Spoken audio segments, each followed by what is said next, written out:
Jesus finally had me where he needed me. He had to completely take me to somewhere where I had no access to any distraction but me and him.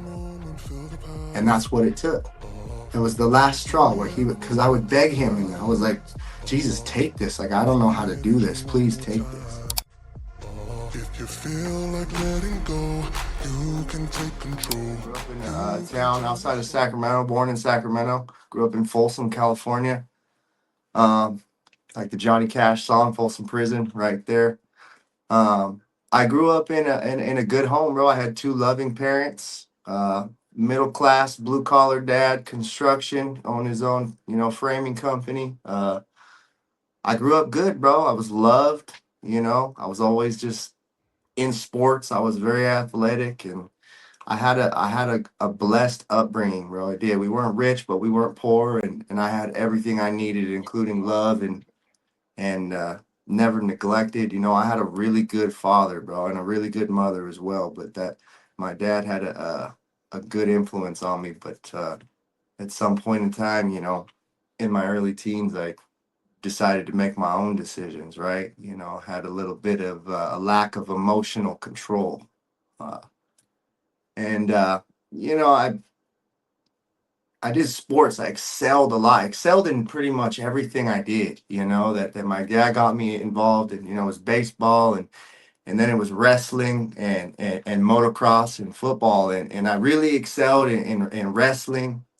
It Hell came to yeah, I'm a me. wrestler. I'm a Yeah, wrestler too, bro. I it grew up came to me wrestling. the first year, bro. I was going to championships and getting medals, and it just came to me easy, bro. And I was a real physical kid. I was a contact sport kind of kid, and I grew up, with rough older cousins and like big brothers, and so we were physical, and it came in handy, but it also didn't in a lot of ways. But at some point, I started smoking weed. Started to decide that I no longer wanted to play sports because as I got a little bit older, it started to take more effort to be great at that sport, right? Other kids started really dedicating themselves to that. For me, it came so easy when I was young.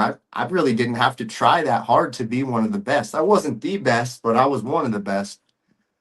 And by the time, teenage years came around, I realized like it started to take more commitment, right? It started to take Mhm. more effort to keep growing in those sports and things. And man, I just didn't want any part of it, to be honest. I remember it switched for me. I was wrestling and I used to wrestle this kid and man, I kicked his butt for a lot of years, bro. Like no problem. And then all of a sudden that kid, he went to Austria and really committed himself with his dad and became really good. And then he came back to America and we wrestled, bro, and he beat me. And I got super butt hurt, bro. And I was like, I don't want to do this anymore. I quit. I was Yeah. just I was immature and I was like, I don't want to do this anymore. He had the heart, and that kind of was the beginning for me of I didn't really want to play sports anymore. And I was a skateboarder too, right? But my pops hated skateboarding, bro. Hated it. My dad was like, "You're not gonna be that dude that hangs out. You're gonna be involved in sports, and you're gonna be the regular guy. And which he wasn't. My dad he was a biker and a wild man in his day. So he pushed that super hard on Yeah. me. My dad got sober when I was 9 months old. Thank God. He found Jesus, and I'm so blessed for that. But as the teenage years went by, I didn't want to listen, bro. I started skating, hanging with that crowd, smoking weed, and pretty soon it was on and running, bro. And I realized like I was as a teenager, I was like, you can't tell me what to do, like and what that turned into is them being like, well, if you ain't gonna listen to us, you can't live at our house. So I was 16 years old and my dad's like, just beat it, dude. Like, I can't handle you, you gotta go. And I was like, all right, and so I kind of bounced out and would just stay at my girlfriend's house and just be all over, just cruising around with no aim. Started failing out of school, didn't even go to school half the time. Pretty soon that turned into heavier drugs. started messing around with cocaine, and that led to pills, and I went to rehab once. Man, I've been so many times of this. It's hard to recollect the whole story, but I ended up getting on pills my whole life because they would give me those things because I had a lot of injuries from all my sports, right? From a young age, I broke my arm 5 times, all kinds of stuff, broken bones. So Vicodins were just in the cabinet. And this was before the opiate epidemic. So parents didn't control where those drugs were at. You know, they were up in the cupboard. I just wanted them. I just grab them, you know, sell them to my little friends or whatever. But those opiates, man, they over years and years, they started to affect me, and I ended up getting hooked on Oxycontin 80s. They were like the little green 80s, and it was a Yeah, huge thing. It was a I huge remember thing, those, man. bro. Yeah, and we were smoking them off Smoking them. foil, and Yep. it was bad, bro. Off and on for a few years with those, and then I went to rehab, got out, fell back into it. My parents were just they were burnt, man. They did everything they could. I wasn't ready, you know, and so eventually they stopped. That the epidemic for the 80s was so big because all the homies were robbing pharmacies and robbing the trucks with the 80s on them. It was just a huge thing, if anyone remembers that. And they ended up changing the chemical makeup of those pills so you could no longer smoke them, you couldn't snort them. They turned them into like these gel things, so you couldn't really. The only way you could do them is just swallow them, and all that did for me and my friends is we just turned to black tar heroin. You know, Hmm. they stopped making the 80s, and we are like, okay, well, what's stronger than that? You know, and before you know it, uh, I'm 19 years old and shooting heroin, and that was a battle, bro. That's you know, I forgot to mention, you know, my parents were Christians. Or I was raised in a Christian household, but I fell away from that, right? I uh, I wanted to live my own way, right? I had those beliefs instilled in me. I had those values instilled in me as a child, which I'm very thankful for. But when you live that life and you change your beliefs based on the way you're living, it's hard to see. You know, it's hard to see Hmm. until you get broken.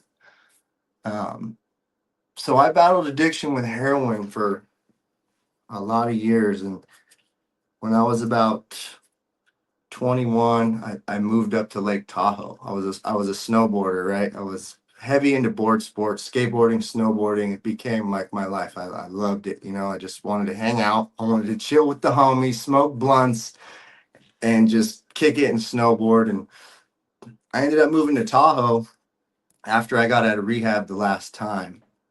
Um, and I was cool for a long time. I was like, August 22nd, we're going to be doing a family outreach event. Men, women, children, everybody's invited. Invite everybody you know. I want to tell you this, my wife and I will be sharing our testimony. A few other people will be sharing their testimonies. The entire reason for having this event is to gather people together and lead them to Christ. Maybe you've even fallen away from Christ and you need to come back.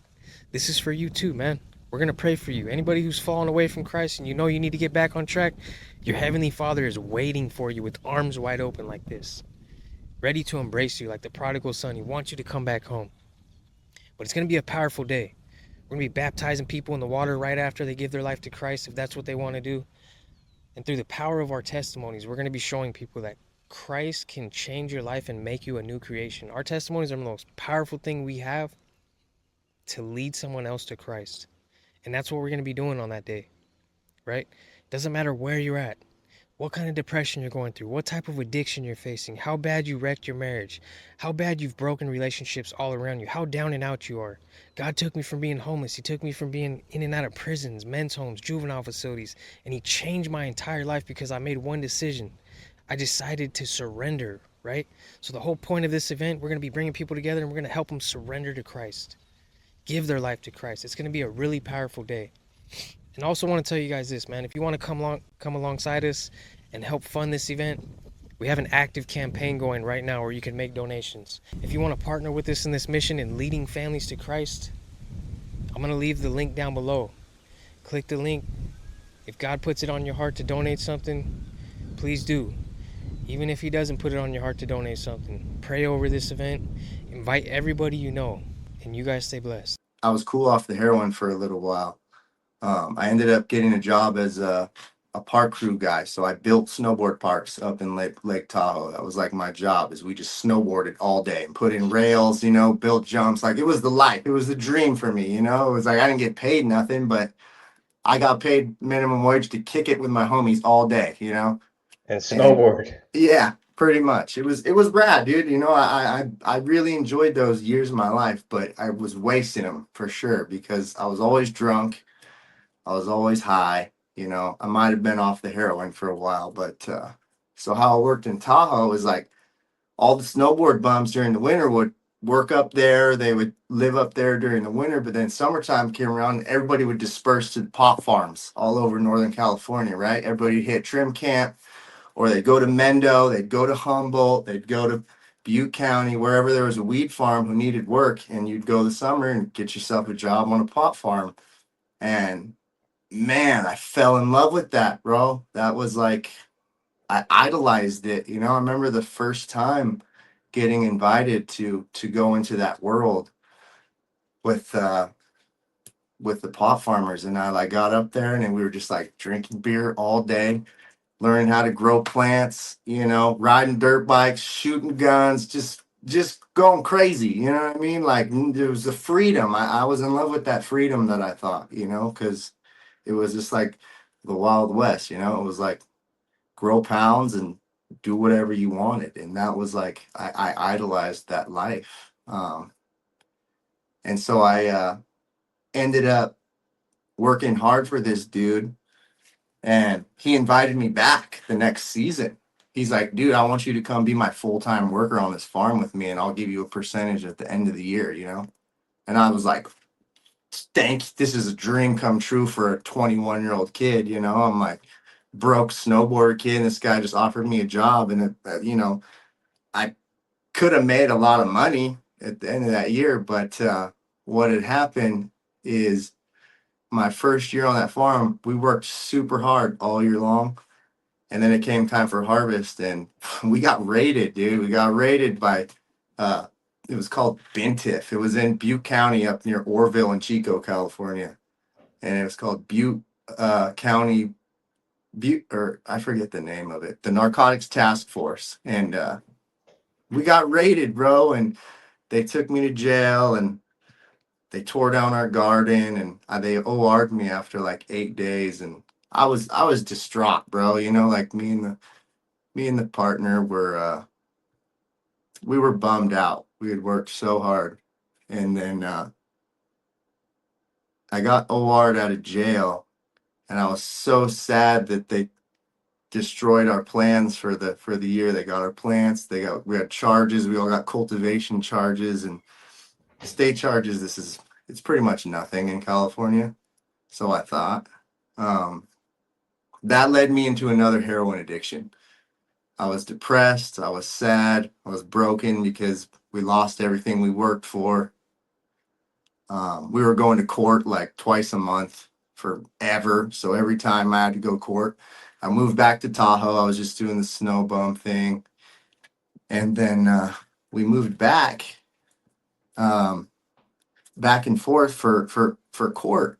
And it was exhausting, bro, because it was just like, what are these guys gonna do with us? I was just young, and I hadn't been through that yet. And they ended up dropping it. They ended up dropping it off me. They put it on my partner, took it, and they just gave him like 90 days house arrest, and nothing really came from that. I think he got a cultivation charge, but they dropped it down. It was nothing. It was nothing. We only had like 55 plants that grow, but they were just monsters. So we were all thought we were doing big things back then, but Jesus, he was he was always in my head, bro. It was crazy. Like he was always there, but I was running away every time.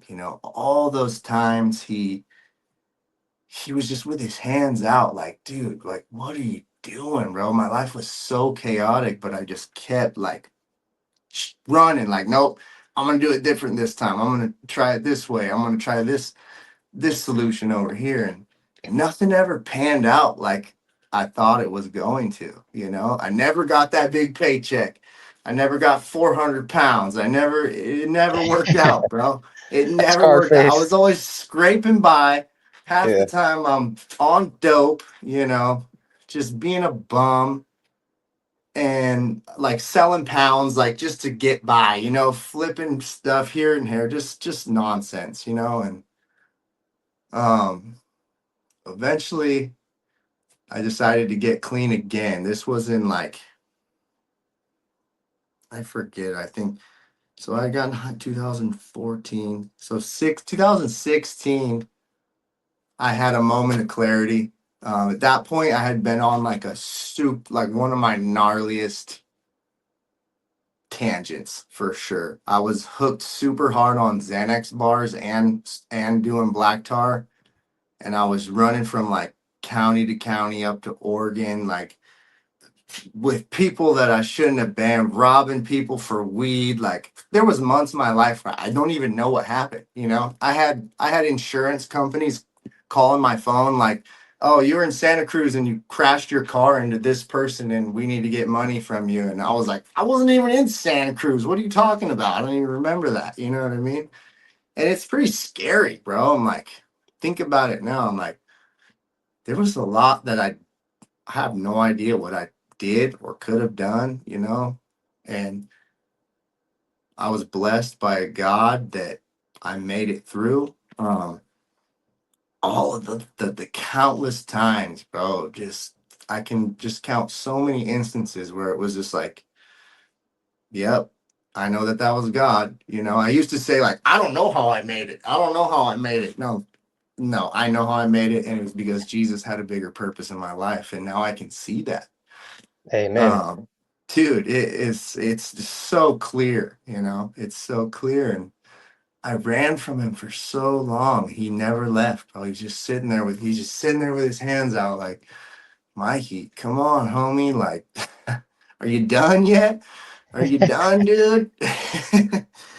And like, by no means was I like the gnarliest dude out there. I'm not some tough guy, violent, gnarly dude. I was just on drugs and I was just crazy and I just wanted to do what I wanted to do, and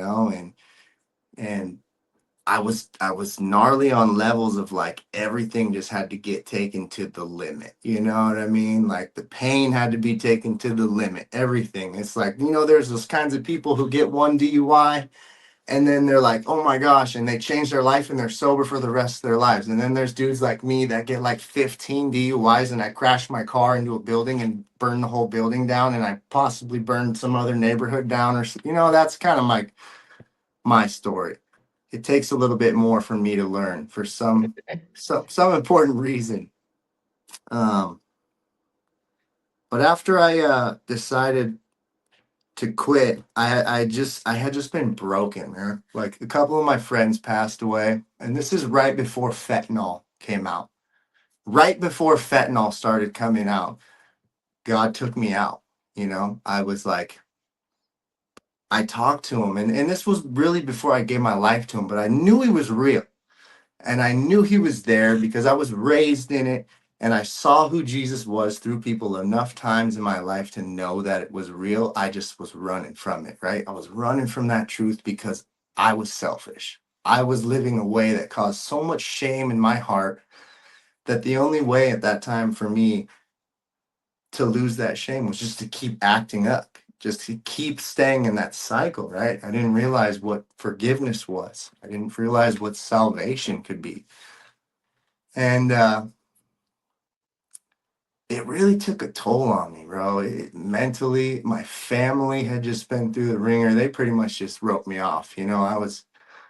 I would come through town and stop at their house, and I was just a mess, bro. And now that I think about it, like my poor dad, bro. Like as much as I love my little boy now, bro, like how my dad would have to look at his little boy, bro. Like it messes me up. It hurts.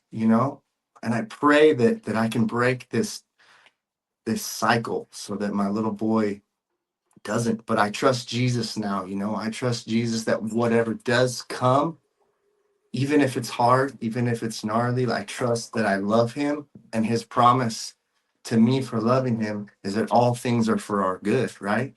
So Amen. even when that worldly situation seems like it's the most painful, traumatic experience ever, if you truly love God, I promise you that it's going to turn out for the better for you, you know? And that's a hard pill to swallow sometimes, you know, especially because we all go through things. But Amen. I remember an instance of when I decided I had the last straw, right? I'm done doing heroin. I didn't say I'm gonna get sober forever. I was like, God, I just don't want to do heroin and Xanax anymore. Like this, I can't do this. Like I was a monster, bro. Like that stuff turned me into just some, a demon, really. I had a demon in me. Amen. And that spirit it was nasty, bro. It gives me chills to this day. And it's been about 10 years, bro, since then.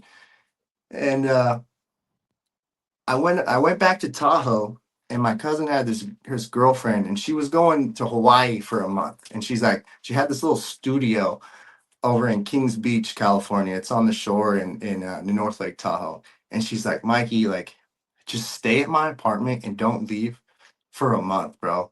Like, just take care of yourself, please. You can stay. Here's my key. Like, just take yourself. And that was like an angel, bro. Like, she was like an angel for that, because I was like, all right, she's giving me a chance, right? I have nowhere to go. She's giving me somewhere to stay. No one's sending me to rehab anymore. Everyone has given up on me at this point. I was like, I gotta do this. I just have to get clean. And so cold turkey, bro. I was praying for the first time in my life. I truly was praying to Jesus, like, bro, can you just help me? Like, I need your help to get through this. I want this more than to breathe air. I just want to stop this madness. Like, I need this evil to go away. And I remember that like first week in that little studio, just kicking, bro, just withdrawing. Just it was terrible, bro. It was nasty, and it was all that evil was like getting sucked out of me.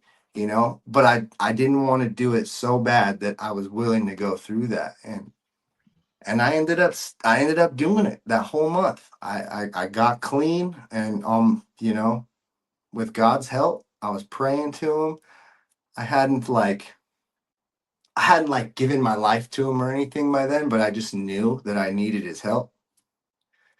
And I reached out, and he helped me, and he gave me the strength to do that. And it was it was traumatic, man. Like that first month of getting sober off of Xanax and heroin, and like finally coming to like it takes about 30 days, right? It takes about 30 days before you really start to like feel like a normal human being again once you're going that hard. Hmm. And once that month was over, it was like, thank you, God. Like, you did it. But like, it was so brief though, because I hadn't given him my life yet. I just wanted help, right? I didn't get completely broken yet, but it was a seed there. And so we got clean, and I'm up in Tahoe after that, and I'm like, what am I gonna do? Like, should I go back to the pot farms? And yeah, that's what I did, right? I found a new job on a pot farm, went up there, I worked there for like a month. I ended up getting drunk, beating up the dude who owned the farm. So I had to leave the mountain, and they sent me back to Tahoe. He's like, you can't be on my farm, dude. Like, like we just got in a fight. I forget, I was drunk or something. And he called me a name, just nonsense. But I ended up going back to Tahoe after that, managed to stay clean. And I didn't know what I was gonna do. I was like, man, like, I guess I'm just gonna like chill in Tahoe and be a snowboard bum forever. And at this point, it's 2016, beginning of 2000, summer of 2016. Um, I forgot to mention I have a pretty big art background, right? I grew up Mhm. drawing and painting, and I was heavily involved like in graffiti art. That was a big part of my journey as well. That was just some of the shenanigans I did while I was doing all this nonsense, right? Just more chaos. But I had an opportunity come my way where my friend in Tahoe, her name was Emily, and she was like a sister to me.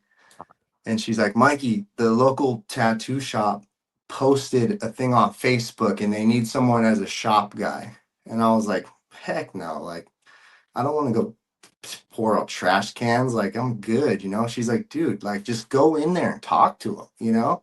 I was like, all right, whatever. I mean, I'll just go in there for you.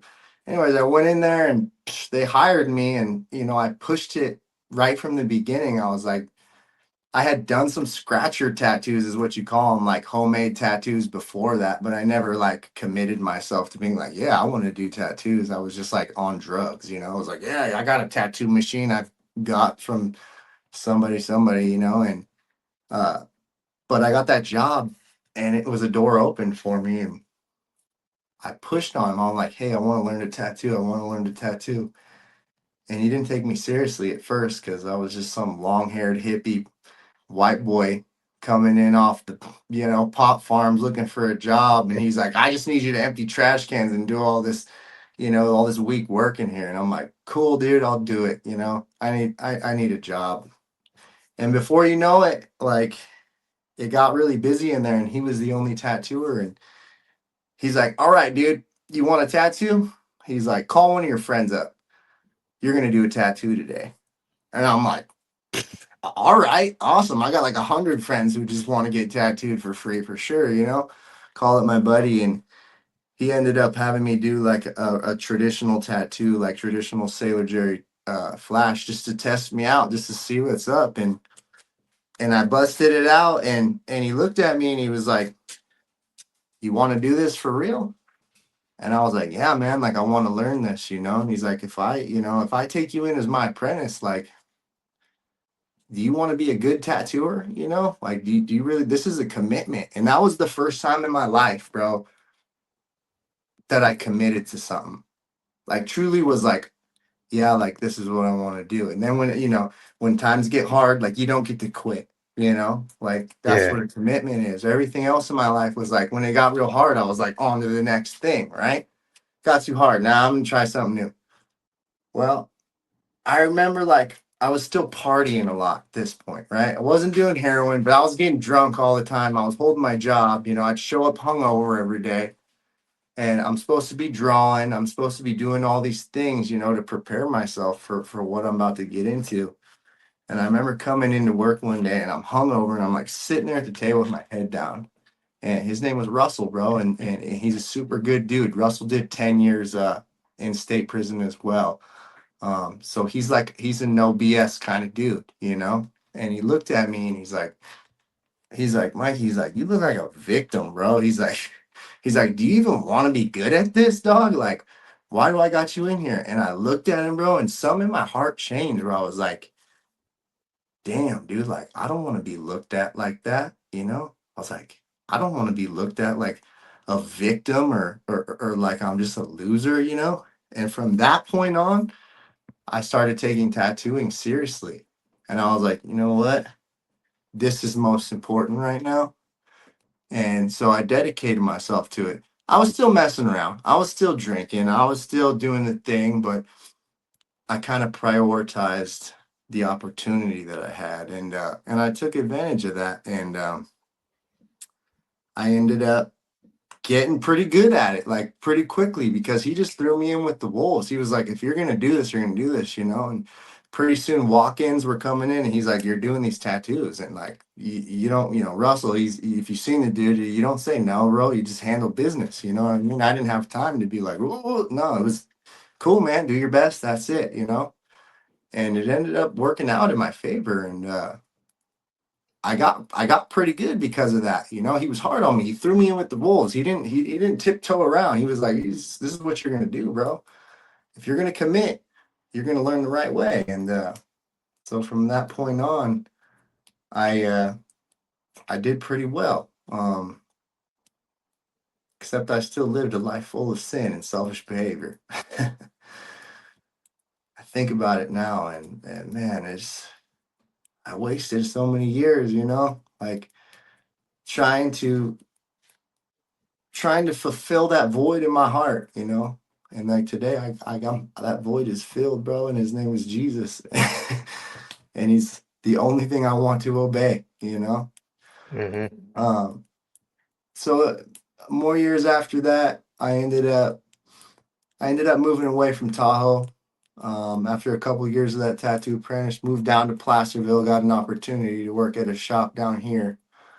Um, and I stopped prioritizing drinking and stuff. I would still do it, right? It wasn't as often, it wasn't an everyday thing, but like when I go hard, right? Like if we're gonna party, like yeah, I'm gonna stay up all night. We're gonna get a bag of blow, and I'm gonna drink 40 beers. You know what I mean? Like, and then I'm gonna be hungover for like 3 days afterwards. That's my style. And that's just the way it is. You call it a lack of self control. You call it whatever it is. I've done it enough times to prove to myself that that's just what I do, and that's just awareness and taking accountability for when I act that way. What happens? And so I was selling weed, selling mushrooms, selling other stuff. I got into, this and that a little bit, side hustles, but I tattooed most of the time. Um, and then COVID hit. I remember COVID hit. Um, we had all six, there were six of us who worked at that tattoo shop, and we decided to move down the street and open our own spot. We had some issues with the owner at that shop, and we all were really close, and all six of us were like, well, let's bounce and open our own spot, bro. And so we did. Um, Found a spot to rent, put our heads together, and we did it. Um, And then shortly after, all of a sudden, COVID hits. It was like 3 weeks after we opened, COVID hits, and the world got weird, bro. It got super weird. Um, I I thought it was a joke. I didn't like take any of it seriously. I was walking around. I was like, with all the dumb things that I did in life, and I didn't die. If God wants me to die from this COVID thing, that's just my ticket, bro. Like that's just how I looked at it. I'm like, and people were like, well, what if your folks die? And I said, you know what? Like, yeah, I would be sad, bro. But I started believing in, I guess everything was one, right? Like when your card gets pulled, your card gets pulled. God is the only one in control of that. And so I kind of looked at that COVID stuff as just like, I didn't really care. I thought it was stupid. I thought it was made up. Obviously, people were getting sick and stuff, but I didn't live in this fear of it. I was I'm up in more of a little country area, so these people up here they're a little different than down in the cities for sure. 100%. Bunch of country folk tell country folk they're gonna put on a mask. They're gonna tell you got to get lost. But so COVID hit. I'm tattooing in the shop with plastic up in the windows. Somebody ended up telling on the shop. They heard me in there tattooing, and I tattooed the health inspector in our county. He was like our friend. And he's came to the shop. He's like, Mikey, dude, it's just my job, bro. But somebody told on you guys, and like, you can't be doing it, bro. It's just my job. I'm sorry. And I'm like, I get it, bro. I wasn't mad at him. I was mad at the world. I was like, I made a big old thing about somebody, minding their business, this and that. But so I quit. I quit for a while. Everybody else had already quit. They were like, we're gonna stay home for a while. I'm like, screw that. I'm a tattoo, bro. You know what I mean? I'm a gangster, bro. Like, we're gonna get down, you know. But I ended up stopping after that, and I started drinking heavily, bro. It was like I started drinking heavily again, um, and I started selling a lot of weed. So when COVID hit, weed sales went up through the roof. I had stopped all that for a little while, And then COVID hit, and then all of a sudden my phone was blowing up from people I hadn't talked to in a long time. Like, we need pounds, because everyone's at home sitting on their couch smoking weed, getting free government money, getting EDD cards. So everybody just wants to start buying weed. The whole country, bro. It just like it blew up, you know? And so I'm like, oh, all right. You know, I'm drinking all the time, driving around drinking all over Northern California. I'm just selling tons of weed, right? Just going to, I knew farms everywhere. So all I had to do was go to the farm. They'd give me whatever I needed, drive it to Sac, drive it to wherever. I'm driving and just drinking all day long, just drinking and drive. I don't know how I didn't get a DUI in all these years. It's insane, because I never like wasn't driving with the 18 pack of Modelo's on the passenger seat car, you know, or in the passenger seat in the car. And it was just madness, bro. It was just mad. Like, I thought that was normal, you know? Like, I was afraid of Jesus, who loved me and wanted good in my life, but I wasn't afraid to drive 100 pounds around drunk with drugs in the car. You know, like, that was nothing. That was easy. But then there's Jesus. But I don't want to talk about Jesus, because that's terrifying. You know, Yep. it's crazy. Um, Shortly after that, COVID kind of cooled down a little bit, but I had gotten really involved in the weed game again after that. I started stacking way more people hitting me up. I was moving a lot more pounds. Um, like I said, I wasn't El Chapo, bro. I'm not out here to glorify what I was doing in any way. So if anyone's listening, this is not what I'm doing. I am just speaking from the reality of how I was living at that time. Um, it escalated very quickly, because I stopped smoking weed, right? I wasn't smoking weed anymore. I wasn't really doing any drugs. I was drinking a lot, but I wasn't. So I was validating this, right? I'm like, oh man, like, I'm not really doing drugs anymore. I'm just selling them. So it's okay, God. I would literally say that in my head, because he would talk to me and I wasn't clear enough to recognize that it was him who was speaking me, but I would have this dialogue with myself trying to validate what I was doing all the time. I always had that conscience, right? Your conscience is a direct line to Jesus. He is telling you what's up at all times of the day, you know? Whether or not you Mhm. listen to that, or actually want to admit that you hear that voice is up to you, but he's always there. He always was for me. Um, so it escalated. I ended up getting my baby mama pregnant,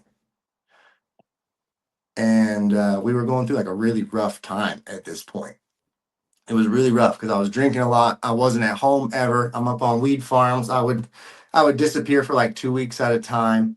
And then I'd come home and I'd be like, I was gone for 3 days. She's like, bro, you were gone for like 2 weeks, homie. And I'd be like, what? I was that drunk, you know, like that time when you're living that fast paced life, like it's a weird paradigm. It's crazy. And so she's pregnant. I tried to like do my best version of like starting to become better, but I was so trapped. I was so trapped in money, because I actually started making some decent money at this point. And so I thought that success meant that I was doing the right thing, right? My whole life I never really had success as far as like financially, or but then I started hitting on them packs and I started getting fat stacks of cash, and it was the devil, and he was lying to me, right? He was, but he connived, and he deceived me into thinking, oh well, this is working.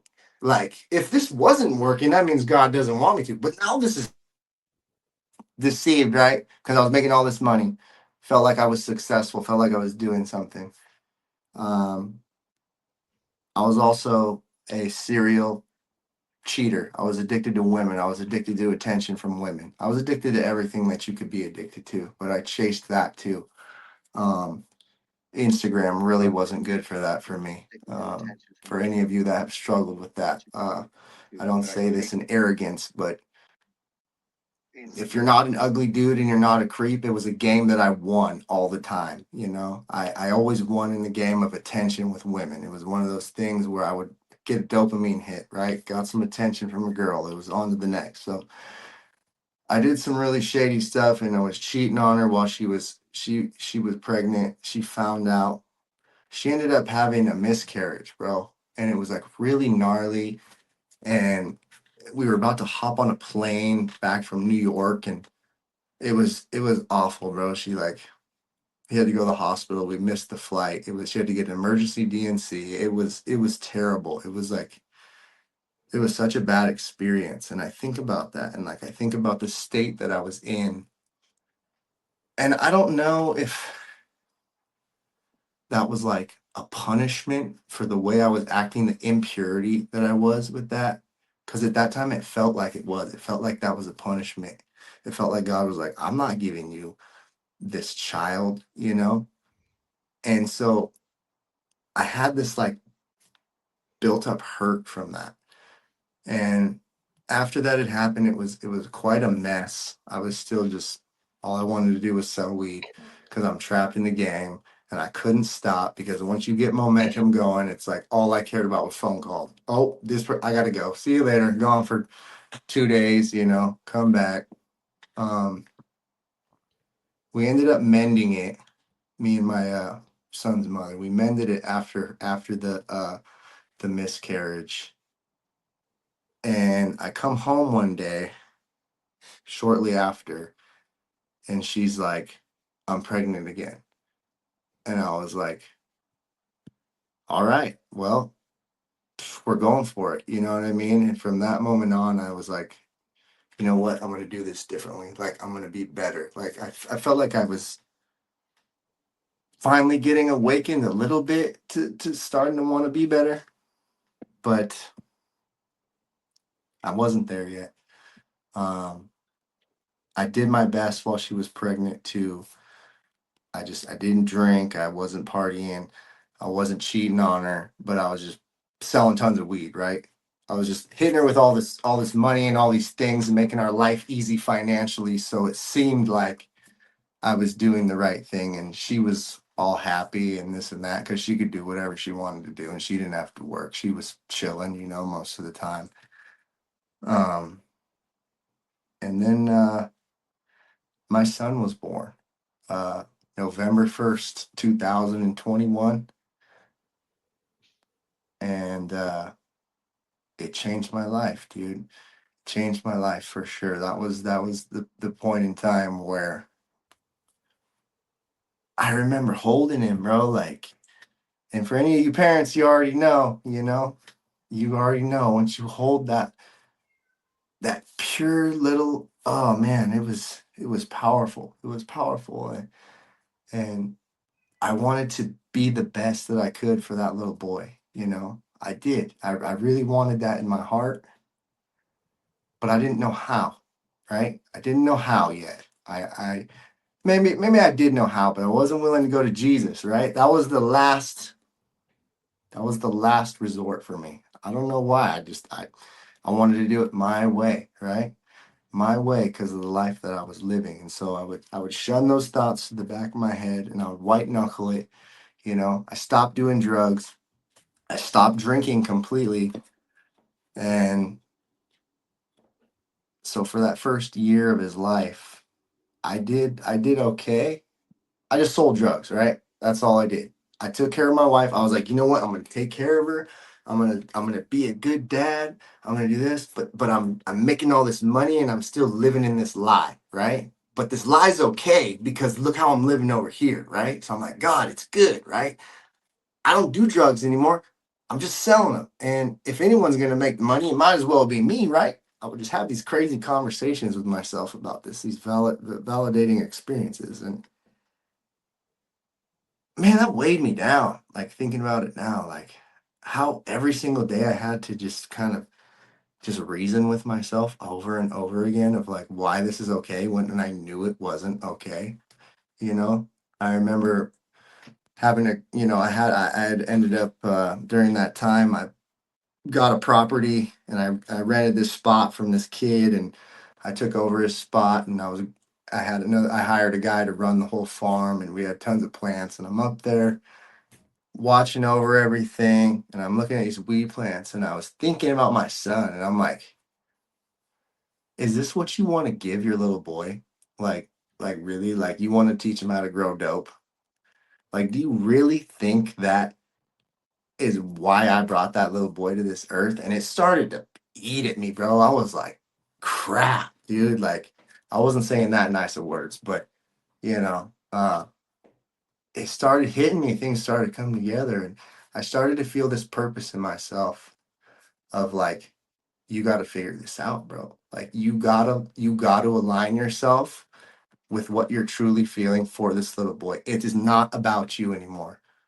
This is about him and his life. And so when he was almost one day I'm on a drive and I'm flipping through podcasts, right? And I come across I was like, what do I do? What do I do here? I typed in how to be a good dad, right? Podcast. And this random podcast came up and I forget what it was. I think it was like dad work or something, but it had this dude on it. His name is Kyle Carnahan. He runs this program called Superhuman Fathers. And I heard him on this podcast and he was talking about his sons and just being a dad. And he was talking about a situation where he caught his son in a lie. And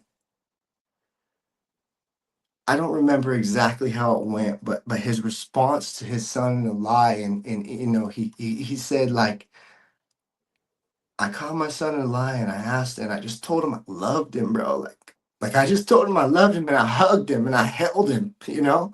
That just hit me so hard, bro. It was like ding ding ding in my head, you know? Like flags waving in the air is like this is it. Like this is what I want you to do. And so at the end of that podcast, I called up Kyle because he's like, this is my program, Superhuman Fathers. And I went on the internet and checked it out. I didn't even like really read it. I was just like, this is it. I know this is it. Just from that dude's voice and how he spoke, like the authenticity of how much he loved his child and his sons and the type of man he was. I was like, this is it. I called the number and the dude who was doing sales at that time, I did a little intake and talked to him. I'm like, I'm in, bro. I want a year, 5 grand. Here you go. Bam.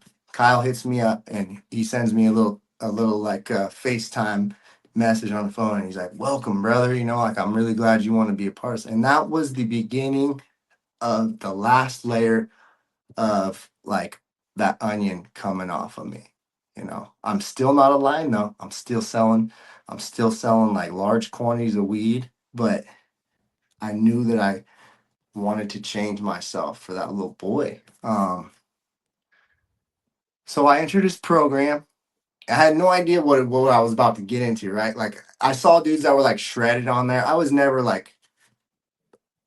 fat or anything. Like I was always athletic. I had a little bit of a dad bod going because I was just drinking beers all day, but I wasn't like I still stayed pretty active. I worked out still, and he put me on this macro plan. I'm like, well, this is the one I signed up for. You know what I mean? Like, I don't care about being shredded. And they're like, no, dude, just you're gonna do what we're saying. This is part of the program. So I was like, you know what? Yeah, this is it.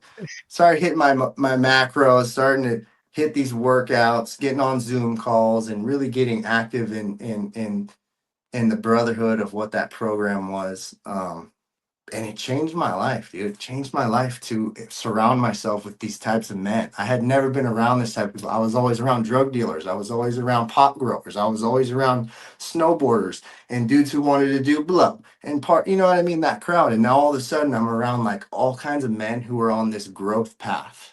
And I was like getting opened up and this, I was like, this is what I want, I was like, this is it.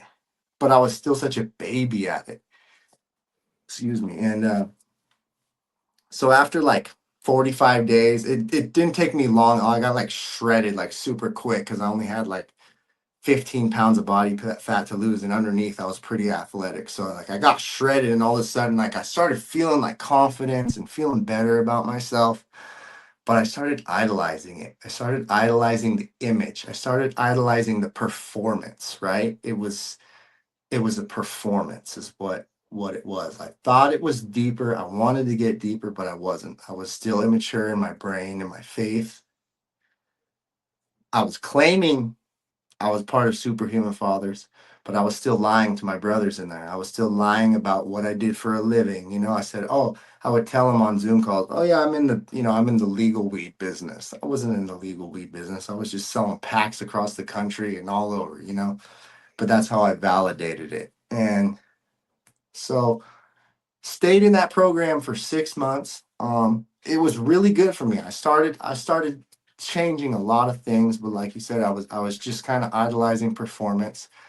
I was heavy into like watching Wes Watson and all those types of guys, and I started idolizing the discipline and this and that. Like, oh, I need to be this, I need to be that, and I mean, I did it on the outside, but the inside was still broken. I was still a liar. I was still manipulated. I was still not able to be honest with myself. And believe it or not, about 6 months after I started that, the weed game really fell off. So after the whole boom during the COVID, a year and a half later, everybody and their mom decided to grow pot again. And so the whole system caved in on itself because there was so much weed now. And so prices just tanked. I wasn't making hardly any money. It was hard to even sell weed at this point. And I was like, crap, what am I going to do? Like I tattooed for a living and like I can make a great living tattooing, but I started to fall in love with that fast money. Like I wanted 10 grand a week, you know what I mean? Like I wanted 5 grand days, I didn't want, 5 to 800 bucks a day. I wanted that fast money. And so it came to a point, bro, where um I had this thought in my head. I had this thought, bro. I was like, you know what? Like I can ask the homie if he's got cocaine plugs, right? Because I can make quick money with that and I'll only do it for a short period of time. And lo and behold, bro, that mistake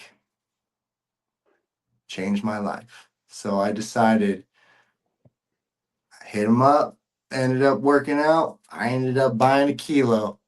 I flipped that kilo. I broke it down into ounces and I sold it, bro. I made like 20,000 off of it. And I was like, oh, that was quick. Like, I'm just gonna do this a few more times.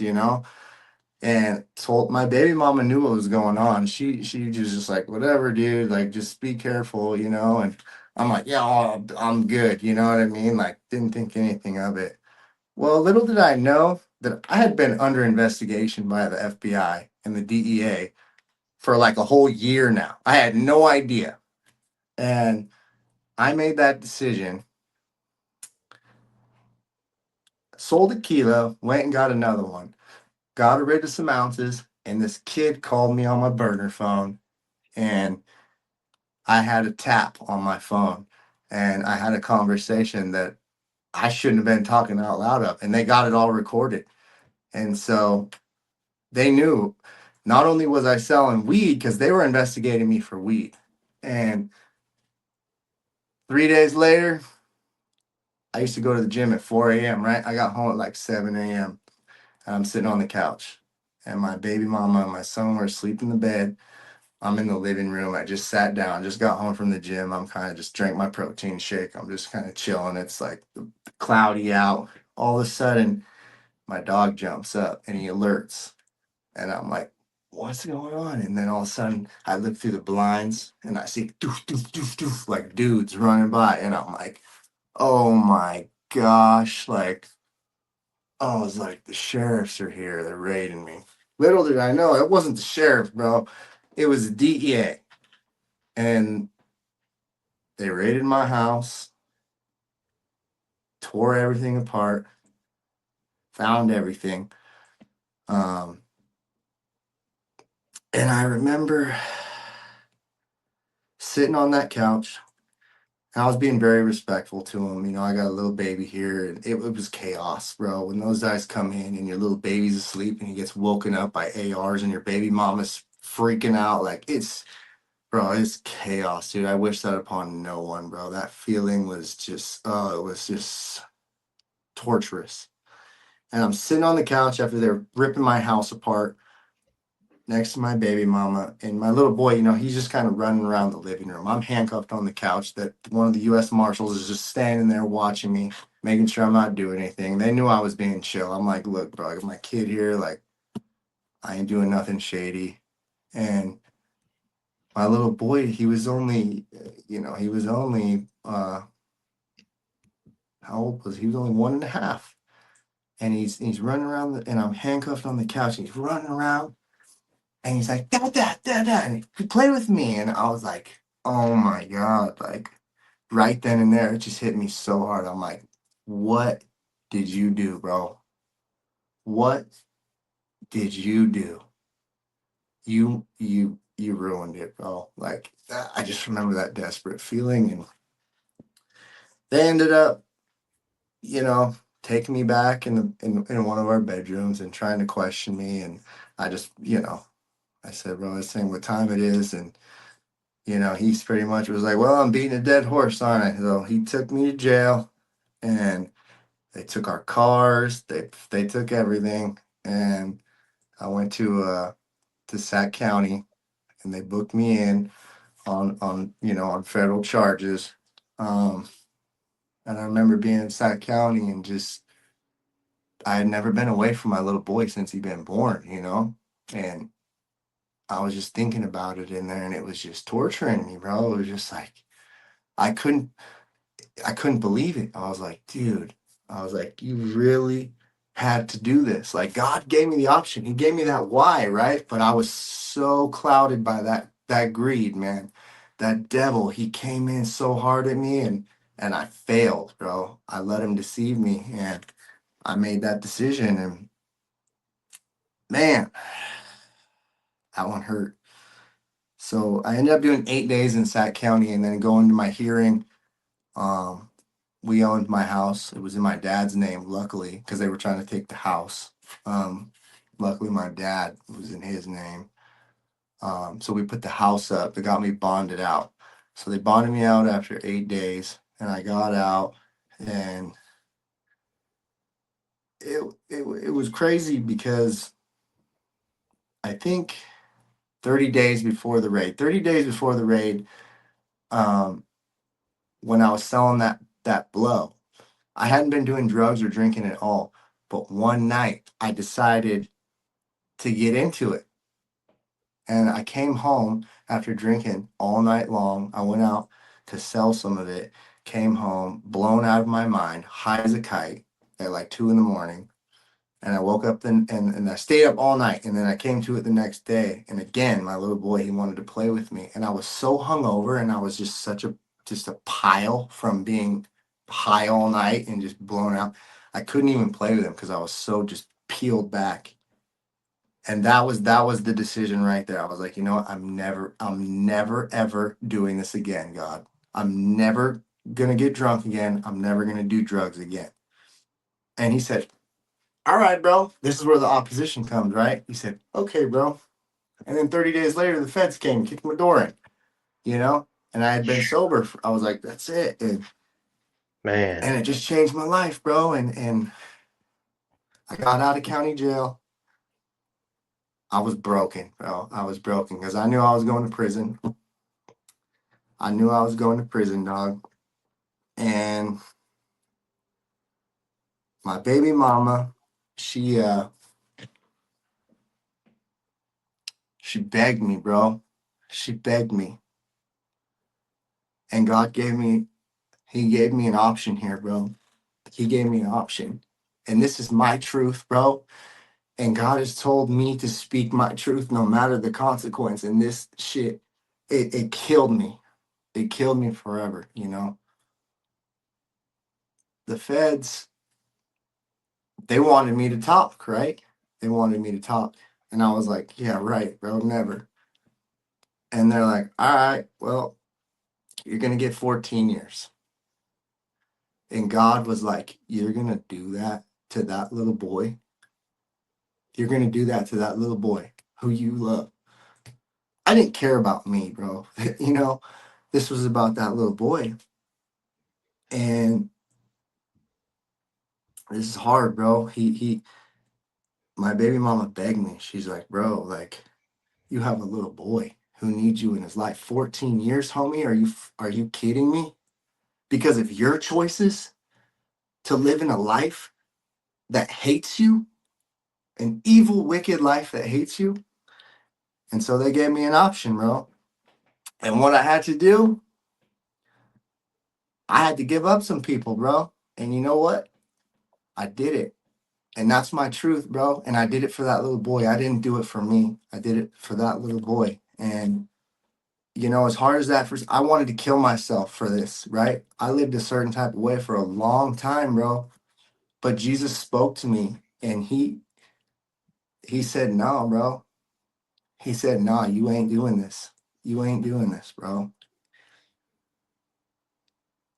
And that's a whole story on its other self. It's twisted. It is. But you know what? I chose that little boy's life. I chose that little boy's life over an evil life that I chose. My reputation don't mean shit to me in that world. I don't care. I ain't afraid of none of that, bro. What I care about is that little boy's life. And I honored his life in that way. And anyone can say anything about that because those people will never understand that I love that little boy more than anything. And he needs his daddy, and he needs a man who will be the example that he deserves. And I vowed to be that. I said, "Okay, God, I'm done with that life." He said, "You're done with this life, bro?" He said, "No, you're really gonna be done with this life, homie. Because this is your choice. I ain't giving you a way out anymore. It comes down to this choice right here. And anybody can say what they want, bro. Oh, he's a rat, he's this and that. That's fine, bro. Because I came to terms with this, and it took me years. It took me years to come to terms with this, to understand what I really did. And what I did was choose that little boy's life. I chose what Jesus told me to do, you know? For years, bro, I was like, I'm a punk, this and that. None of that matters, bro. What matters is that I chose the truth and the way, bro. And it killed me, bro. It killed me to know what I did to that little boy, bro.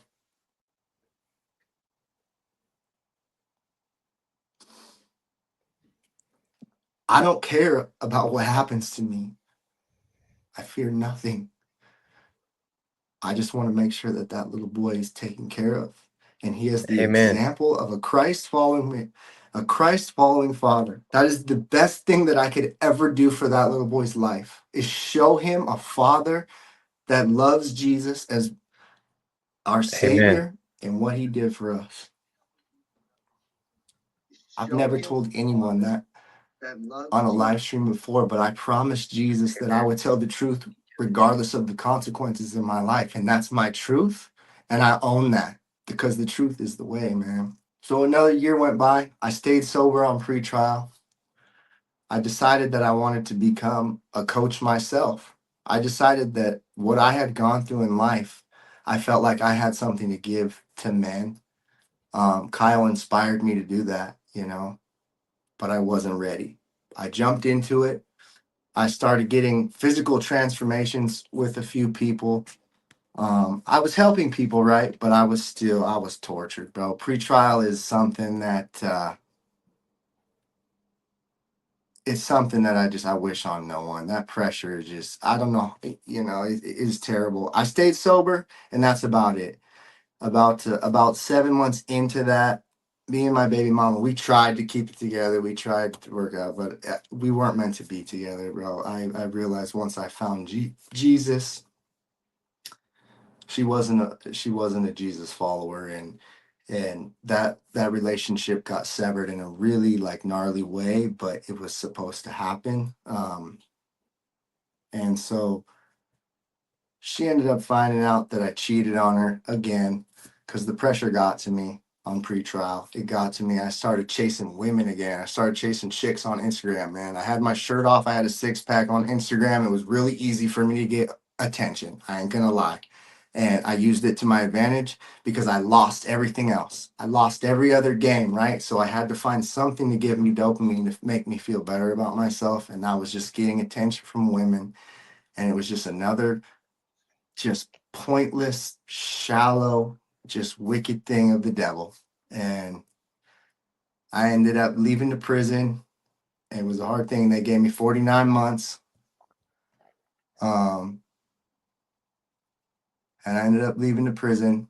And all I wanted to do when I got to prison was see my little boy. And my baby mama hacked into my iCloud account after I left, and she found a bunch of messages and a bunch of just awful stuff I was up to on the internet. And she ended up hitting me up. She was furious. She was so mad at me. She was going to do whatever she could to break my heart. And she hit me up in prison and she's like, I'm not going to let you see Trip. My son's name is Trip. And she's like, I'm not going to let you see him while you're in prison. And that shit broke me. That completely annihilated me. I was just like, the lack of control that I had, it was crazy. It's just, I was like, I couldn't believe she was going to do that to him, or how much it would hurt that little boy to not see his dad. But to be honest, it's what it took for me to find Jesus and truly surrender my life to him. Uh, I ended up getting on a cell phone because she wouldn't answer the government phone, and I got hit her up on a cell phone, and I was so emotional. But Jesus was talking to me, and he was like, just kill her with kindness, bro. I wanted to freak out, but I hit her up, and I'm like, look, I understand it's hard for you out there by yourself now, and I just want you to know that I support whatever decision you have to make. And I don't really know if that came from purity for me, or if I was trying to manipulate her into like feeling bad and wanting to give him back to me or whatever. But whatever it was, I felt called to do that. Little and behold, she hit up the prison and told him I had a cell phone. And so SIS, the gang task force came and picked me up out of the dorm, took me to the shoe over at the Max Yard. I was at a low, so where I was at wasn't. They took me over to the USP. That's where the shoe is, and that's real deal. Like that's where I met Jesus for the first time in actual full surrender. I mean, I went in there and I was terrified, bro. I ain't even gonna lie. I got in there and I could just hear it, and it was just like, I ain't that type of dude, bro. I am not that type of dude. I'm tough, but I'm not that dog. And so they locked me in there, and I had no idea how I was gonna be in there. Right when I got into the tank in the shoe, the guy was like, there was a little orderly, a little Mexican dude, and he's like, "You want a book?" He's like, "You're gonna need a book." And I'm like, "Bible." They had one Bible left. That was probably one of the most important requests I've ever made in my life. And so they put me in that shoe. I wrote a whole book on this, actually. I got like a 45-page book on this experience, and I got broken, bro, in the desperation in that shoe. That whole prison was on lockdown at that point. So there was no 1 hour out. It was just 24 hours in that cell. And I was in there for 30 days. And I read that Bible from front to back, full the way through, and then the New Testament again. And I was tortured in that cell by the devil, by the thoughts. And the only thing that helped me was that Bible. The only time I felt okay was when I was reading the Word of God, and I was begging him. I was begging Jesus, like I on my knees, like broken. Like I had these thoughts in my head that my little boy was gonna die while I was in there, and I wouldn't get to go to a funeral, and my dad was gonna pass away. I was literally going mad in there. I was going crazy. And for any of those guys that are like, I did 2 years in the shoe and it wasn't nothing, man, I feel bad for you, man, because that is the lowest level of life on this earth. And that was as close to hell as I feel like you can be on this earth. And I was tormented, but I was also separated from everything.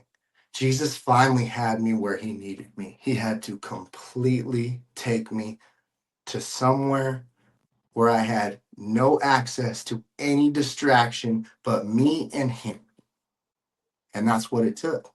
It was the last straw where he would, because I would beg him, and I was like, Jesus, take this. Like, I don't know how to do this. Please take this. I would write journal entries every day in prison. And the day before I went to the shoe, I begged Jesus to help me. I said, Jesus, I said, please help me, bro. I want to surrender this, but I can't do this. I can't do this on my own. I don't know what to do. Can you please help me? And the next day they came and took me to the shoe. Careful what you pray for, bro. Like you Yeah, it's an said, pray for answered prayer. patience. Yeah. I prayed that he would teach me to surrender, and he did it, and it was painful. It was so gnarly. And it wasn't it wasn't the actual form of being in that place. It was just the seclusion, and it was just the torment spiritually of what that place does, of the types of dudes that are in there, and the screaming all night, and it's literally a madhouse, bro. It's literally Mhm. just a madhouse. Just people with mental disorders, psychotic breakdown. Just I wrote tons of stuff down of what was going on in there, and it changed me for sure. It completely broke me down, and I had to beg Jesus, and that's how he got to me. That's how he got to my heart.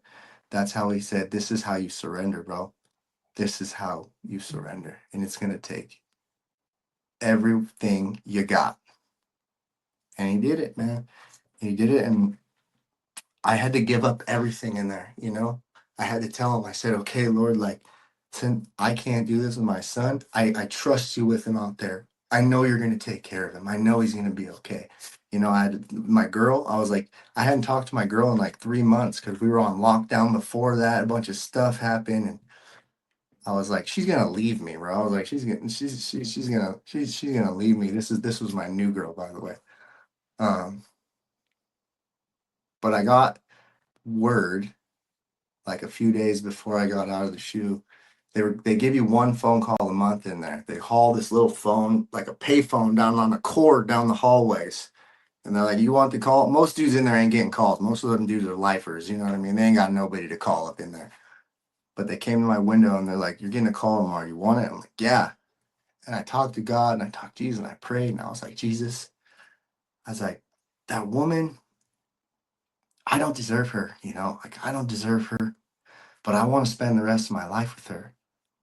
This is the first woman I ever prayed with, actually. I skipped a lot of details in this because I could probably talk till next week, but so my girl was what she was the first woman I ever truly prayed with and got vulnerable with, right? And from that moment, I knew that she was the one. I knew God put her in my life for a reason, and I was blessed with her. And so I made this deal with God and in that shoe. And I was like, God, I'm gonna try to call Rachel tomorrow.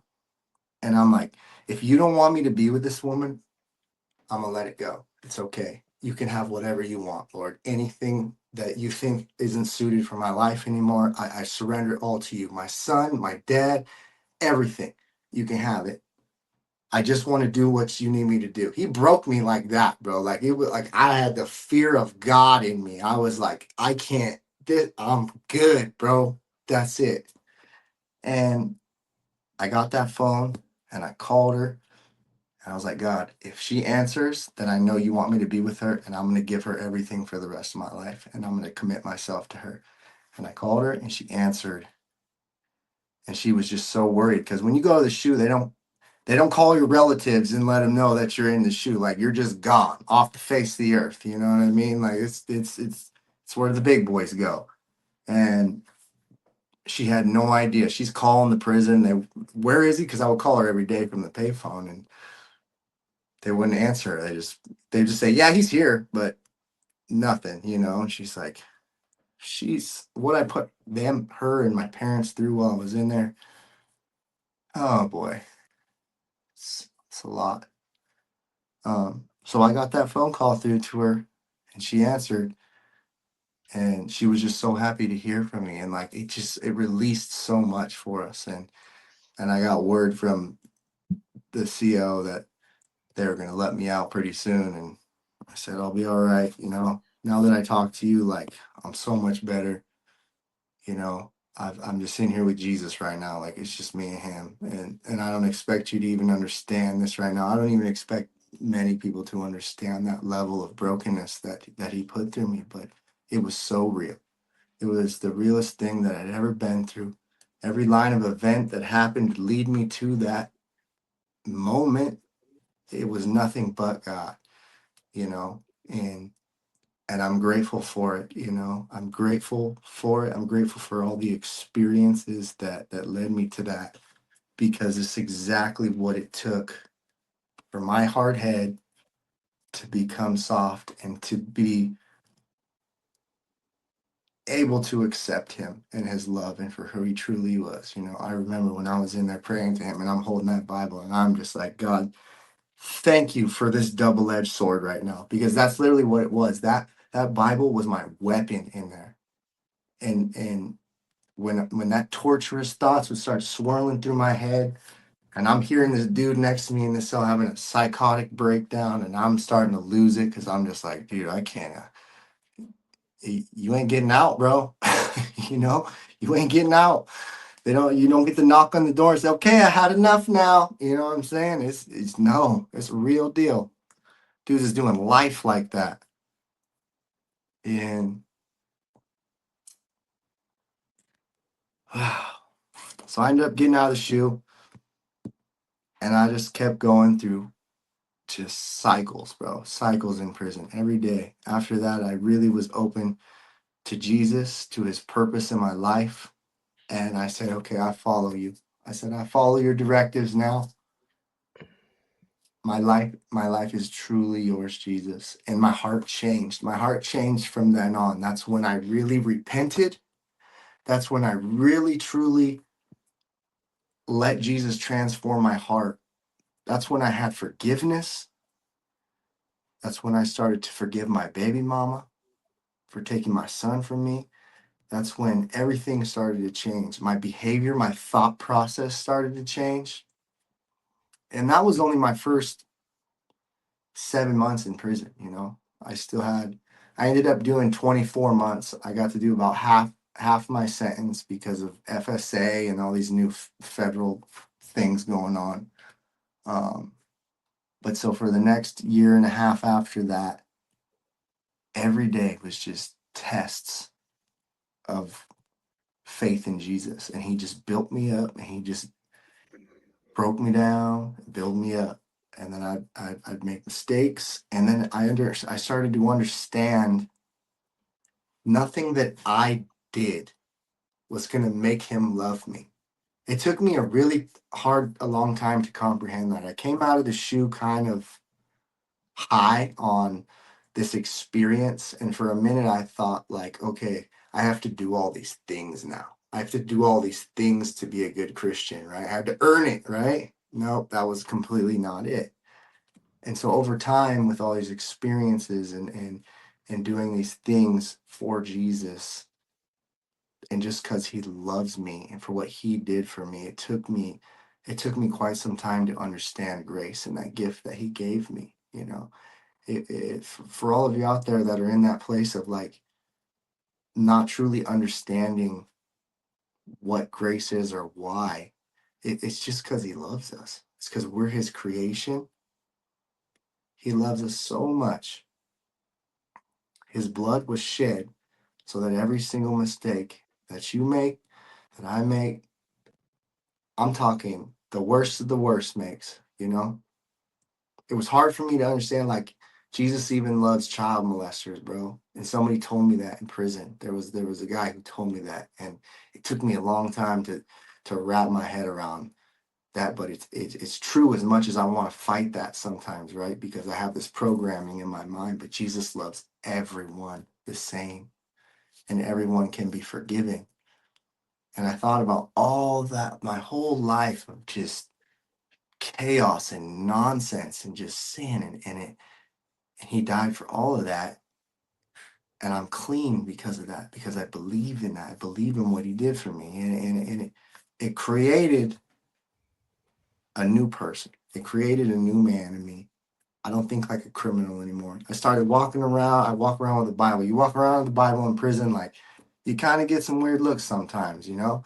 Like, I started to feel like a square, right? The first time in my life, I'm like, man, like, I'm kind of weird now, but I feel so good in my heart, bro. Like I want more of this. Like I don't even care anymore, you Yeah. know? And that was just my personal experience of like how my brain kind of picked things up and understood. But then I met other dudes in there who were at the same place. And then I met dudes in there that were farther ahead of me in their journey and they could break things down to me. And I was so blessed in that marriage to actually have some people in there that were guided by the spirit. You know, I had some good dudes in there, and I ended up getting like a pretty good job in prison because I'm pretty handy. I work construction a lot. I can do a lot of things. Most of the inmates in there, the majority, like, bro, they ain't even never held a screwdriver in their life. You know what I mean? They weren't from my walk of life, and so I had a good job, and I got a job as a plumber and as maintenance. So I would just fix tons of stuff around the compound, and I got a lot of freedom because of that. And I actually got a lot of respect from the COs that I worked under for that. They would kind of leave me alone and let me do my thing because they noticed like who I was. Like I would be alone all the time. I was the only white boy in maintenance. It was all Mexican guys, and they all, everybody stayed, pretty much with who you're at. And I just kind of ran my program of just walking around with Jesus all day. And I started how I did anything is how, like Wes Watson used to say, is how you do anything is how you do everything. And I would have to go in these bathrooms, right? These bathrooms and do these gnarly plumbing jobs where I'm snaking out these like putrid pea drains, like nasty stuff, bro. I'm talking like gnarly. But I did it for Jesus, bro. Like I would come in there and my first instinct, I would be so mad at first because it was gross and dudes were disrespectful and they would clog stuff on purpose and I would be mad and I'd be grumbling in there and then God would be like, bro, stop, dude. This is a privilege. Like you're doing this for me, like, cause I love you. And then I was like, oh, you're right. I'm just gonna do it, you know? And like those little tiny things that like seemed like so silly and so dumb, they became my foundation for how I perceive pain, for how I perceive hindrance and turbulence and things. Every time something would happen where I considered it like a pain in my butt, I was like, wait a second, Jesus, what are you trying to teach me right now? Always my first instinct, I would fight it, right? I'm gonna lie to you. My first instinct would be like, F this, I'm mad. But within like seconds, God would be like, calm yourself because look at it the way that I'm trying to teach it to you. And I'd be like, all right, what are you trying to teach me? And as soon as I would calm down, this peace would come over me. And I became addicted to Jesus's peace. I did. Like his promises, man. As soon as I started wiling out and getting all anxietal or fearing or worry or whatever. And then I would just calm myself down and I would just pray. I would just pray hard and I would say, Jesus, where are you? I need you.